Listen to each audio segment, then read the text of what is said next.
इतनी तपती धूप में जब मैं अपने घर के दरवाजे के पास पहुंचा था तो दरवाजा बंद था। बार बार बजाने पर भी कोई ना आया। मुझे बहुत गुस्सा आ रहा था। कुछ ही देर के बाद मेरी माँ ने दरवाजा खोला और मैं थका हुआ पसीने में भीगा घर के अंदर गया। मेरी माँ मुझे पानी का गिलास देने लगी और फिर मुझसे कहने लगी कि देखो, घर का सारा काम मैंने किया है, झाड़ू लगाया है, पोछा लगाया है और बर्तन भी सारे पड़े हुए थे। अब इन हड्डियों में इतना दम तो नहीं है कि मैं घर बार संभालूं। तुम अपनी पत्नी को जाकर देखो, आखिर वो करती ही क्या है। मैं जब अपने कमरे में गया तो मैंने देखा कि मेरी पत्नी सुकून से बेड पर सोई हुई है। मुझे बहुत गुस्सा आया और उसके बगल में मेरी बेटी भी सो रही थी। एक पल को मैं सोचने लगा कि देखो, मैं सारा दिन ऑफिस में मेहनत करता हूँ, अपना सर खपाता हूँ और बॉस की झिड़कियां सुनता रहता हूँ और इसके बाद 2 स्टॉप बदलकर घर आता हूँ और रागनी को देखो कितने सुकून से सो रही है। मैं गुस्से में उसे पुकारने लगा तो वो जाग गई और साथ में सोई हुई मेरी बेटी भी, वो भी शायद अपनी माँ के पास से उठ जाने से जाग गई थी और रोना शुरू कर चुकी थी। रागनी जल्दी से उठी और दिशा का फीडर धोकर उसमें दूध डालकर उसे देने लगी तो दिशा चुप हो गई। वो थोड़ी देर के लिए दिशा के पास बैठी और मैं हाथ धोने के लिए बाहर चला गया। मेरी माँ बाहर ही खड़ी थी। वो मुझसे कहने लगी, देख लिया, आज तुमने अपनी आंखों से देख लिया है कि तुम्हारे जाने के बाद तुम्हारी पत्नी आराम करती रहती है और घर का ज्यादातर काम तो मैं खुद करती हूँ। मैं सोचने लगा कि रात को दिशा को सुलाते हुए काफी टाइम हो गया था, लेकिन दिशा फिर भी नहीं सो रही थी और रागनी दिशा को लेकर दूसरे कमरे में चली गई थी। लेकिन इसके बावजूद काफी टाइम मुझे आवाज आती रही। दिशा बिलक बिलक कर रोती रही और कितने घंटे मैं सो नहीं पाया था। फिर ना जाने कब मेरी आग लगी और कुछ घंटे सोने की वजह से मेरा सर दर्द से फट रहा था। पता नहीं रागनी कितनी देर नहीं सोई होगी। बहरहाल मैं कमरे की तरफ मुड़ा तो मेरी माँ फिर मेरे पीछे से आवाज देने लगी कि अपनी पत्नी को बोलो कि तुम्हें चाय पानी का पूछे, जब देखो पलंग तोड़ती रहती है, दिशा का बहाना बनाकर रखा हुआ है और खुद सो जाती है। मुझे बहुत गुस्सा आ गया। मैं जब कमरे में गया तो रागनी फिर सोई हुई थी। मैंने गुस्से से उसे पुकारा और उससे कहा, आखिर तुम घर में करती ही क्या हो। मेरी इस बात से वो मुझे हैरत से देखने लगी। वो रोने लगी और कहने लगी कि मेरे सर में बहुत तेज दर्द है। मैंने गुस्से से अपनी पत्नी को देखा और कमरे से बाहर चला गया। मैं अपनी माँ के कमरे में गया। आज तो मेरी बड़ी बहन भी आई हुई थी। मुझे देखकर शोर मचाने लगी। वो कहने लगी कि तुम्हें जरा भी अपनी माँ का ख्याल नहीं है, अपनी पत्नी का ही ख्याल रखना। तो जब भी आती हूँ तुम्हारी पत्नी को आराम करते हुए ही देखा है, घर में वो करती ही क्या है। मैं चुपचाप बैठ गया। थोड़ी देर बैठने के बाद मैं किचन में चला गया। जब मैं किचन में गया तो मेरी पत्नी वहाँ पर मौजूद थी। मेरी माँ को लीवर की प्रॉब्लम थी, इसलिए मेरी पत्नी उनके लिए परहेजी खाना बनाती थी, जबकि मुझे चटपटे खाने पसंद थे, इसलिए वो मेरे लिए अलग और माँ का परहेजी खाना अलग बनाती थी। कभी कभी वो बिजी हो जाती, माँ थोड़ा बहुत अपने लिए खाना बना लेती थी। रात को फिर दिशा के पेट में बहुत दर्द था। वो बहुत ज्यादा रोने लगी। मैं जब गहरी नींद सो रहा था तो उसके रोने की आवाज आई। मैंने गुस्से से अपनी पत्नी को देखकर उससे कहा, तुमने तो सारा दिन अपनी नींद पूरी कर ली है सोकर, मेरी नींद क्यों हराम कर रही हो। इसीलिए और दूसरे कमरे में जाओ। वो चुपचाप उठी और दूसरे कमरे में चली गई, जबकि मैं सुकून से सो गया। अगले दिन मैं ऑफिस चला गया। वहाँ सारा दिन मैं काफी टेंशन में रहा। एक तो नींद पूरी नहीं हुई थी, अपने लिए चाय का कप मंगवाया और चाय पीने लगा। बॉस ने भी आज बहुत ज्यादा काम दे रखा था। चाय के साथ एक पेन किलर भी ली। सुबह घर से निकलते हुए रागनी ने लंच भी दिया था। चाय पीने के 1 घंटे बाद मैंने लंच किया और फिर जो ऑफिस का काम बचा हुआ था वो करने लगा।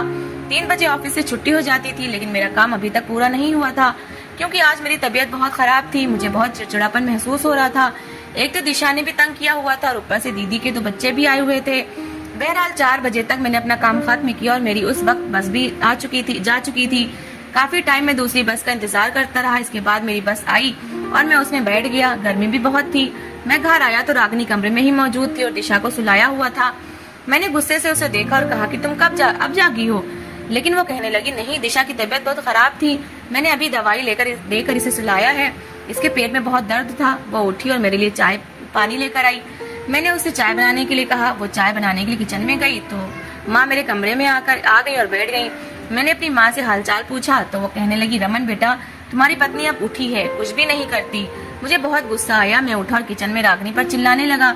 मैंने उससे कहा कि तुम दफा हो जाओ, अपने माँ बाप के घर चली जाओ, यहाँ पर तुम करती ही क्या हो। जबकि वो मुझे हक्का बक्का से देखने लगी और परेशान हो गई। कहने लगी, रमन क्या बात है, आप क्यों मुझ पर चिल्ला रहे हैं। जबकि मैं उसे घूरे जा रहा था और मैंने उससे यही कहा था कि अब आदमी किस लिए शादी करता है, कि पत्नी उसका घर संभाले, उसके बच्चों का ख्याल रखे। और क्या मेरी माँ इस हालत में घर के काम करते हुए अच्छी लगती है।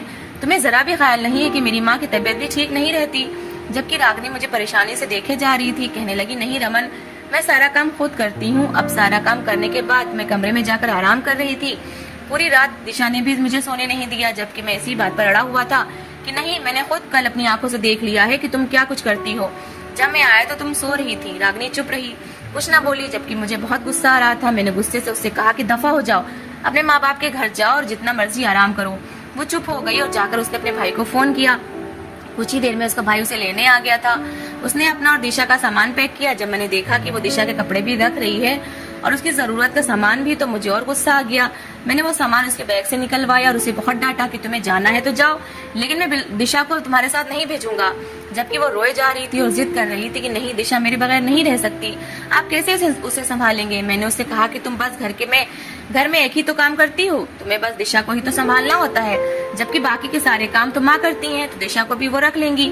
फिर ऑफिस से वापस आकर मैं खुद दिशा को देख लिया करूंगा, तो तुम्हें उसके लिए परेशान होने की जरूरत नहीं है। उसका भाई बाहरी गाड़ी में बैठा हॉर्न दे रहा था। रागनी के मायके वाले अच्छे खाते पीते लोग थे, उनके हालात काफी अच्छे थे। हालात तो हमारे भी ठीक ही थे। मैंने बस बाइक रखी हुई थी और ऑफिस दूर होने की वजह से मैं बस में ही जाता था, और एक तो गर्मी की वजह से मैं बाइक का इस्तेमाल भी कम करता था। थोड़ा रास्ता भी सुनसान था, इसलिए बस में कुछ सिक्योरिटी फील होती थी। बहरहाल बार बार हॉर्न बजाने पर रागनी अपना सामान उठाकर चली गई। जब वो दिशा को उठाने लगी तो मैंने उसे दिशा को छीन लिया और उसे बाहर की तरफ धक्का दिया। वो गिरते गिरते बची थी। वो रोते हुए जाकर अपने भाई की गाड़ी में बैठ गई। उसका भाई गाड़ी से बाहर निकला, शायद वो अपनी भांजी को मुझसे लेना चाहता था। मेरी तरफ आने ही वाला था कि रागनी ने उसे मना कर दिया और कहा नहीं भाई आप ना जाएं, और वो चुपचाप गाड़ी में बैठ गया और अपनी बहन को लेकर चला गया। जबकि मैं कमरे में आया, दिशा रो रही थी। मैंने आगे पीछे उसका फीडर देखा, वो मुझे कहीं नहीं मिला। जब मैं किचन में गया तो फीडर वैसे ही सिंक में पड़ा हुआ था। मैंने दिशा को नीचे फर्श पर बिठाया, कुर्सी या टेबल पर नहीं बिठाया क्योंकि वो नीचे ही ना गिर जाए।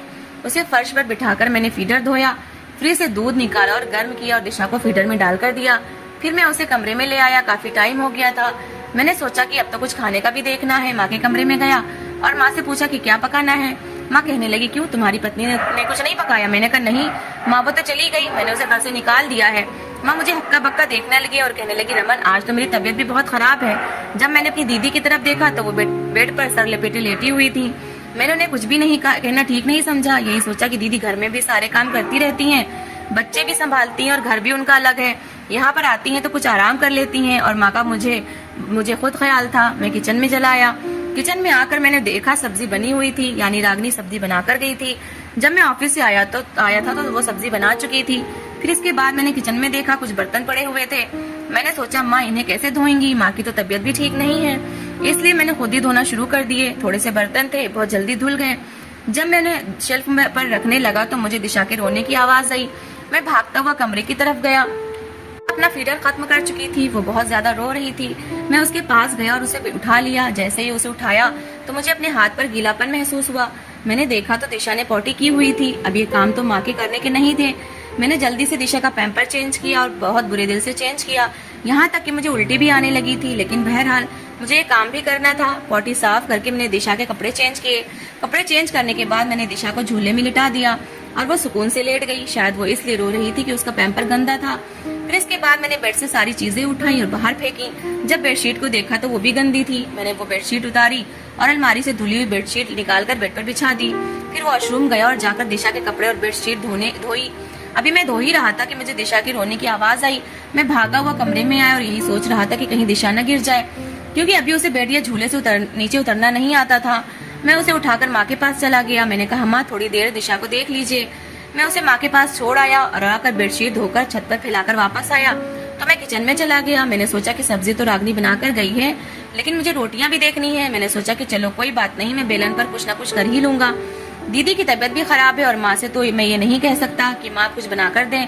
मैंने फ्रिज खोला और देखा फ्रिज में आटा तो था ही नहीं। अब आटा कैसे गूंदूं, आटे का तो मुझे पता ही नहीं है। मैंने सोचा कि क्यों ना खाना ऑर्डर कर दूं।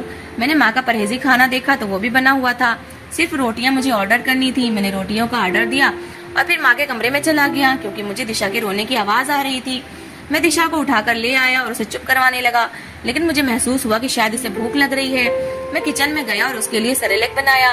पहले तो मुझे समझ नहीं आ रहा था कि सेरेलैक बनाना कैसे है।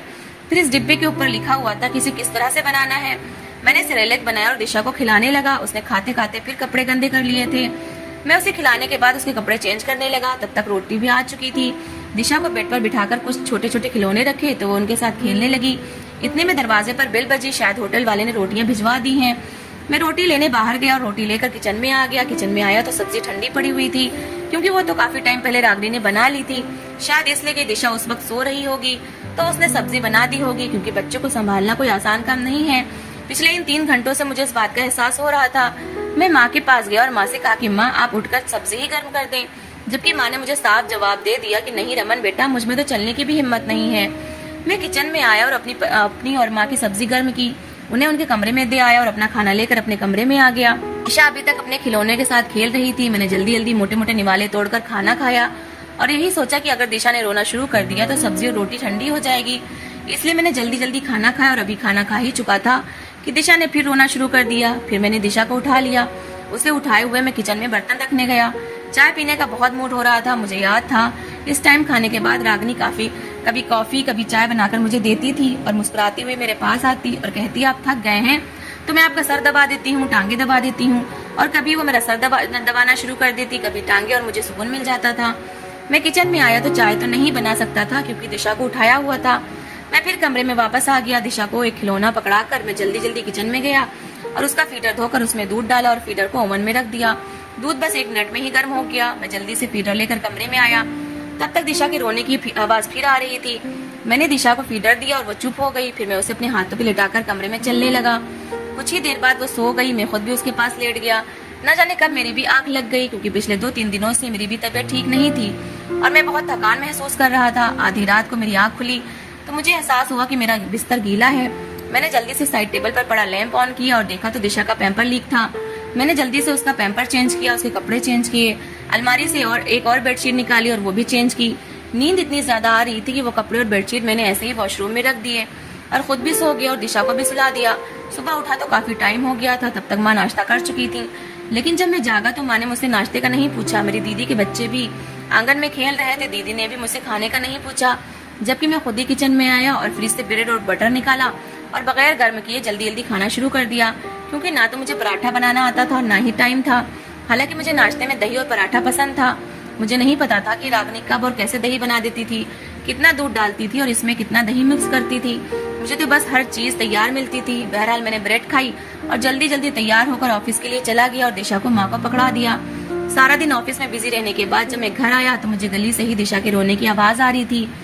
मैंने दरवाजा खटखटाया तो मैंने दरवाजा खोला। दिशा आंगन में फर्श पर बैठी रो रही थी। उसके आसपास बहुत से सारे खिलौने पड़े हुए थे। जब मैं अंदर गया तो मुझे देखकर वो और चिल्लाने लगी और पापा पापा कहने लगी। कभी पापा और कभी मामा। मैंने जल्दी से उसे उठाया और वही कल वाला हाल कि उसके पैम्पर से मेरा हाथ गंदा हो गया। मैं बहुत परेशान हुआ और अपनी माँ की तरफ देखने लगा और अपनी माँ से कहा कि माँ, दीदी से ही कह देती है, उनकी भी तो कुछ लगती है, भाई की बेटी है, इंसान कम से कम मजबूरी में ही कोई काम कर देता है। माँ कहने लगी कि नहीं बेटा, तुम्हारी दीदी तो दिन में ही चली गई थी, वो तो 1 महीने से मेरे पास नहीं आई थी और मुझसे मिलने ही आई थी।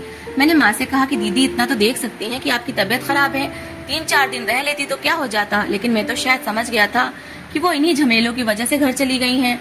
हालांकि पिछले महीने जब वो आई थी तो पूरे 10 दिन रहकर गई थी और मैंने खुद महसूस किया था कि रागनी ने उनके बच्चों को भी संभाला हुआ था और वो आराम ही करती रहती थी। लेकिन फिर भी उनकी जबान पर यही शिकायत रहती थी कि रागनी हमारा ठीक तरह से ख्याल नहीं रखती। मैं यही सोच रहा था कि दिशा के जोर जोर से रोने की आवाज ने मुझे झंझोर दिया। मैं जल्दी से वॉशरूम गया और वहाँ रात वाले कपड़े देखकर मेरा और दिमाग खराब हो गया। अब जैसा भी था मुझे सब कुछ तो करना ही था। मैंने दिशा के कपड़े उतारे, दिशा को नहलाने लगा। मुझे इस चीज का बिल्कुल एक्सपीरियंस नहीं था, लेकिन ये सब तो मुझे ही करना था। मैंने दिशा को अच्छे से तैयार किया और कमरे की हालत ठीक की। जल्दी से वॉशरूम में जो गंदे कपड़े थे उन्हें धोई, अपनी शर्ट धोई और छत पर फैलाने के लिए चला गया। मुझे बहुत कुछ याद आ रहा था कि इतने सारे काम के बाद भी रागनी ने कभी अपने माथे पर बल नहीं डाले थे। अगर मैं कुछ भी कह देता तो वो आगे से मुस्कुरा देती थी। इसके बाद भी वो मेरा बहुत ख्याल रखती थी। ये सब सिर्फ माँ की वजह से हुआ था क्योंकि माँ मुझे बार बार ताने देती थी कि तुम्हारी पत्नी करती ही क्या है। पता नहीं माँ को रागनी से क्यों इतनी चिढ़ती। मैं किचन में गया, वहाँ पर कुछ भी बना हुआ नहीं था। दिशा को दूध गर्म करके दिया और यही सोच रहा था कि इतना भड़काने के बाद माँ ने इतना तो कर लिया कि अपने लिए कुछ परहेजी खाना बना लिया, लेकिन बेटे को पूछा तक नहीं। माँ जो कहती थी कि बर्तन मैं धोती हूँ तो वो सिंक तो बर्तनों से भरा पड़ा था। माँ ये कहती थी कि फर्श में साफ करती हूँ, लेकिन 2 दिनों से फर्श भी गंदा था। मैं किचन में गया और कुछ बर्तन धोए, किचन की कुछ चीजें समेटी थी और आकर दिशा को उठाया, उसे प्यार करने लगा और अपनी बेटी से कहा कि चलो बेटा। जब बाहर निकला तो माँ कहने लगी, रमन बेटा कहाँ जा रहे हो? मैंने कहा माँ मुझे पता है कि मुझे कहाँ जाना है। ये कहते हुए मैंने अपनी बाइक निकाली और दिशा को आगे बिठाया और अपनी बाइक को उस साइड पर ले गया जहाँ मुझे जाना था। जिन रास्तों पर मेरी मंजिल थी मैं ये समझ गया था कि मैं रागनी के बगैर कुछ भी नहीं हूँ। मेरी पत्नी के बगैर मेरा घर अधूरा है। ये सब कुछ मेरी बेटी, मेरा घर तो मेरी पत्नी ने ही संभाला हुआ था। मुझे अभी भी याद आ रहा था कि सुबह ऑफिस के लिए कपड़े निकालना भी मेरे लिए कितना मुश्किल हो रहा था। वो तो शुक्र है कि रागिनी ने कुछ कपड़े मेरे प्रेस करके अलमारी में लटकाए हुए थे। मैं इन्हीं सोचों में था कि रागिनी के मायके के करीब पहुंच गया। मैंने दरवाजा खटखटाया तो दरवाजा रागिनी की भाभी ने खोला। मैं नमस्ते करते हुए अंदर आ गया। उन्होंने दिशा को मेरी गोद से लिया। मैंने उनसे रागिनी के बारे में पूछा। उन्होंने कहा कि वो अंदर कमरे में बैठी है। मैं जब रागिनी के पास गया तो मैं ये देखकर हैरान रह गया कि उसकी आंखें सूजी हुई थी, शायद वो बहुत ज्यादा रोई थी। मैंने उसे पुकारा। मुझे देखकर वह बहुत हैरान हुई और जल्दी से उठ खड़ी हुई और मुझसे दिशा का पूछने लगी। जल्दी से भागकर बाहर गई और उसने दिशा को उठा लिया और उसे चूमने लगी। ये सब देखकर मैं मुस्कुराने लगा और मैंने रागिनी का हाथ पकड़ लिया और उससे कहा, रागिनी, मैं तुमसे माफी मांगने आया हूँ। तुम्हारे बगैर मेरा घर अधूरा है। मेरा इतना ही कहना था कि वो मुस्कुरा दी और दिशा को खूब प्यार करने लगी। वो एक पत्नी भी थी और एक माँ भी थी। वो हंसी खुशी मेरे साथ मेरे घर वापस आ गई। बस इन 2 ही दिनों में मुझे एहसास हो चुका था कि पत्नी के बगैर सब कुछ अधूरा है, घर, पति और बच्चे। तो दोस्तों, इस कहानी को लेकर आपकी क्या राय है, कमेंट बॉक्स में जरूर बताएं और अगर कहानी अच्छी लगी हो तो प्लीज लाइक करें। अगर आपने हमारे चैनल को अभी तक सब्सक्राइब नहीं किया तो जरूर कर लीजिए। तो मिलते हैं ऐसी एक मोटिवेशनल कहानी के साथ। Thanks for watching.